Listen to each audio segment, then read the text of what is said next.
Sir, in forensic, what are the trending like research areas in forensic medicine today, and how you do you feel that how has AI influenced your teaching or research or any your forensic medicine? See, forensic medicine research area are very large, but the issue is there is no proper funding for that because there are many cases where death occurs suddenly and we don't find anything on gross on histopath. But we can send those tissue for genetic, autopsy, molecular autopsy. But there are no proper institutes for that. We can do forensic virtual autopsy, but there are no proper funding for that. We can do institutes on forensic toxicology, ki kind of poison, type of poison, but there are FSLs are very few. So the main issue is ki research topics are so much here, but the funding and the resources they are very few. You can do so many research on this, but only top institutes like AIMS, JIPMER, only they have proper funding for the research. Otherwise, in most of the institutes, there are no proper funding, no proper thing. Only those, research thing are like that. Only the pattern of this and this injury, pattern of cause of death, pattern of poisoning. That's it. Only retrospective studies are done. So that's it. And also AI. AI can be very useful in doing this, in determining age estimation, determining many things, but cannot be used because of the proper no funding and because even for living there are no proper funding in government hospitals. Then what will happen in private for dead people? Think about it. And most private institutes are not allowed to do any medical legal cases because the court they only find only these kind of thing. Only government doctors should do this. So in some institutes, in some places like Bangalore, Madhya Pradesh, and in South, some 2 3 states, even private institutes can do autopsy. But here in Rajasthan, no private institutes can do autopsy. Only government institutes can do autopsy or other medical legal work. Very true, sir. Sir, in forensic, what are the like global opportunities, like or someone wants to practice abroad, or are there additional certifications required, or what it is like that? So see, this forensic medicine degree is not valid outside India anywhere. So you are no scope of going outside because outside there is a different curriculum. It is forensic is not a subspecialty after MD. It is a subspecialty of pathology. It is called as forensic pathology. Like first you have to learn the pathology and then you will be subspecialty of forensic pathology. So this degree is not it is only for Indian students. It has no scope globally because many people want to go, but there is no scope. No one recognizes this degree, forensic medicine, Sir, outside India. any additional certifications they would require? Uh, Certifications is not like you don't know the pathology. The if they first thing is you should know pathology. Then you can do the forensic pathology. The main thing is that it is not called as forensic medicine. In other countries, it's called as forensic pathology. Okay, sir. Sir, do you see any gender specific pros or challenges in this branch? Like if you have worked with male or female counterparts, so you see it. Yes, yes, yes. Like there are very few women in this branch, and they have to deal with suicide, homicide, murder, these kind of cases. Because sometimes it might happen that the cases may come in the night, some VIP cases, or there can be mass casualty or some pressure and something like that.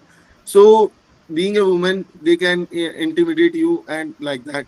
And yes, it's in the all the medical field like that only. If you are not strong enough, if you are not, can take stand for yourself, then anybody can come and intimidate you. And there will be only male, like the cutters and the technicians, and they all will be male only. There very few female will be present in the department. Yes, sir. Very true, sir. Sir, can you share some your real case or moment that changed your perspective as a doctor? Anyone? One? And there were many cases, like there were many cases of murder, of a father Anyone murdering significant a one, sir? son. Anyone you remember? Like the about the Ambani case where the gelatin sticks were found outside the house of Ambani in a van. Sorry, sir. You remember bomb scare case of Ambani bomb scare case, Yes, gelatin sir. sticks were found outside his house. Yes. So that case came to our RGMC Thane when I was doing my first year residency. So that person was brought dead. and suspected, he was suspected homicide. And that time I saw the proper NIA team, ATS team, around 15 to 20 police vehicles, around 100 police personnel were there. And that time I was so surprised and fascinated by this branch ki how such cases can change your perspective, and how much have to be, how much even a minute mistake can cost you, because you have to go into the NIA court, you have to go into the ATS court, so you have to give your evidence, expert witness there. So such cases, there were police for 3 days outside our department, police and media personnel, everything coming going. It was recorded on the video and going live every day.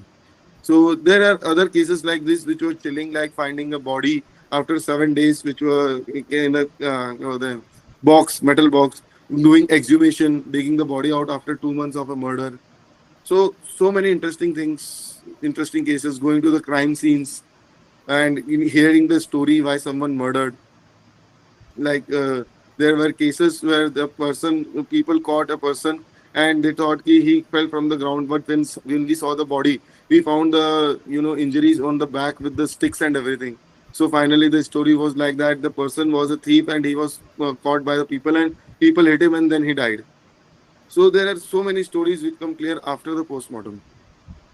Sir, so like in the CID, the forensic team is there. So for that, MD medicine can MD forensic medicine can be joined there, sir. Uh, No. That is totally different. They have mixed both forensic science and forensic medicine into one single area. It is not like that. yes, The postmortem is done somewhere, samples are collected somewhere, and they are analyzed somewhere. So there is a different divisions in forensic science lab for different types of. There is forensic biology, forensic toxicology, forensic dentistry, forensic ballistics. So there are different branches, and they are done by different experts. So for that, the samples are sent to different areas. And if you want to go into the CID and everything, then you have to clear the UPSC part. Then they will recruit you as a forensic ballistic expert, they will forensic fingerprinting expert, forensic document expert, like that. It is not like that. It is done by one person only. This is done by so many people. Autopsy will be done by other people. Sample collection will be done by other people. Then after that, the analysis will be done by another people. It is like that only. In the CID, they made it like only in one room, all things can be done, and that too so fast. Like today, they have done the autopsy, they have matched the ballistic also, and they have found the poison also, and they have given the things also in 2 or 3 days. It is not like it takes 6 months or years to complete an investigation. very true, sir. Sir,